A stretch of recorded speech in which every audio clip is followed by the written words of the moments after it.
এত বছর নির্যাতিত হওয়ার কারণে তারা এখন আর কাউকে বিশ্বাস করে না। বেশ লম্বা জার্নি ছিল আয়নাঘর থেকে এই সংসদ পর্যন্ত। আয়নাঘরে অনেক বছর ছিলেন, আমিও সেই একই আয়নাঘরে 7 মাস হয়ে এসেছি। আমরা একটা জিনিস নোটিস করছি, সেটা হচ্ছে এই সংসদের মধ্যে একটা ট্রাস্টের ল্যাকিং চলে এসেছে। আমরা বারবার করে বলেছি, আমার প্রধানমন্ত্রী বারবার করে বলেছে, জুলাই সনদের মধ্যে যা যা লেখা আছে অক্ষরে অক্ষরে সেটা বাস্তবায়ন করব আমরা। তবে আমার বিরোধী দলের বন্ধুরা যেটা বিশ্বাস করতে রাজি না।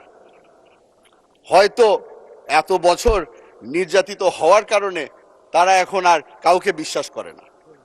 তবে আমি বলে রাখি, আপনারা যেভাবে করে 17 বছর নির্যাতিত হয়েছিলেন, আমরা এখানে যারা উপস্থিত আছি আমরা সকলেই নির্যাতিত হয়েছিলাম। আপনারা যেভাবে করে এখানে সংসদ সদস্য আছে যে আয়নাঘরে অনেক বছর ছিলেন, আমিও সেই একই আয়নাঘরে 7 মাস হয়ে এসেছি। বেশ লম্বা জার্নি ছিল আয়নাঘর থেকে এই সংসদ পর্যন্ত। আশা করি আমার উপরে তারা ভরসা রাখবে।